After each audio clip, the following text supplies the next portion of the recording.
So what's up mga bro, Posket Day Vlog. Hi, for today's vlog mga bro, meron tayong unboxing for a day. At dumating na yung ating pinaghihintay na para sa ating first item sa ating MTV Dragon. Ito yung speedometer.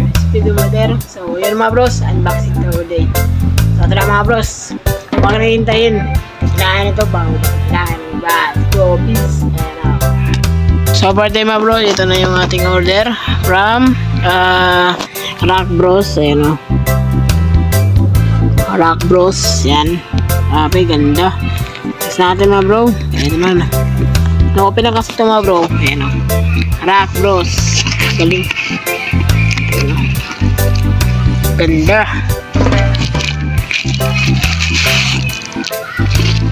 So birthday mga bros, so meron siyang pick. Galing sa loob to kanina mga bro. Inulit ko lang kasi yung video kanina lumalag-lag, so hindi ako maka-edit. So play na lang to ng unboxing. So pwede mga bro, ito na lang. Ito yung ating Rock Bros GPS bike computer. Yan sa likod mga bro na paano. Yan, may mga setting. Tapos siyempre dito mga bro, hindi ako bubuksan na natin to.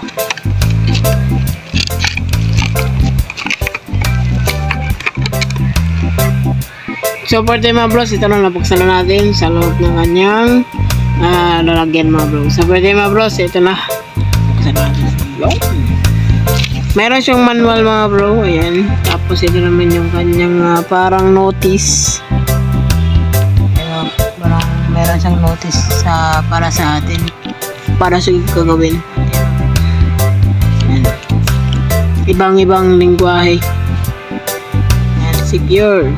When installing that bike computer, ensure security fix. Sa birthday mga bros, dito na tayo sa ating mga accessories niya. Meron siyang rubber band. Meron USB Type-C.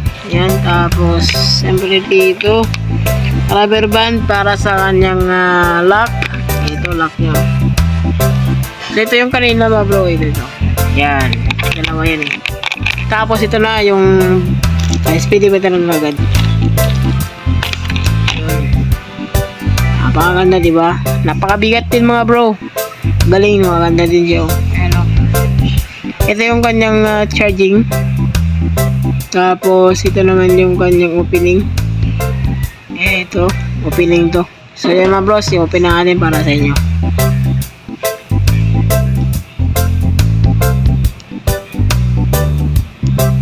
Yung, diba? Ganda. 0-0 agad, diba? Setting, and TOT, 0DO, tapos may RTM 18, yan, ALT. Naka-open na yung kanyang location mga bro, you know. Yan, pwede na yan mga bros. Yan. Bukas, abangan nyo. Yan mga bros. Mabilis ko wala pa tayo kani. So now, ayan. So yun mga bros, ikaw tapusin yung ating vlog. At kung na i-off natin yung ating para bukas na mga bro. At yun mga bro, ngayon lang ako nakabalik kasi siyempre isang unboxing nga ni. So mga bro, baka dito ako tapusin. Posket Day Vlog, huwag niyong kalimutan na suporta sa akin. Palaging suporta, kahit minsan lang ako naka-vlog kasi siyempre busy din. Busy sa ating nagunan sa ating bike sa MTV Dragon natin. Ano yung bukas yan mga bro? So rota ko bukas kahit saan. So yun mga bro, dito lang tapusin. Big shoutout po sa lahat ng mga sumusuporta sa atin lahat. Sumusuporta sa akin din mga bro. Hanggang sa muli, nakalimutan ko na yung aking intro. Pero sige lang mga bro, kung ito na lang last natin mga bro, kung may mga pangapangarap sa buhay, tuparin nyo at wag kayong makikinig sa sabi ng mga tao. Be responsible at kontento sa kung ano ang binibigay ng magulang natin. So mga bros, sige tapusin. Peace and out. Daily dose good vibes. Good vibes lang, be positive sa buhay. Peace and out. Hi, Buma!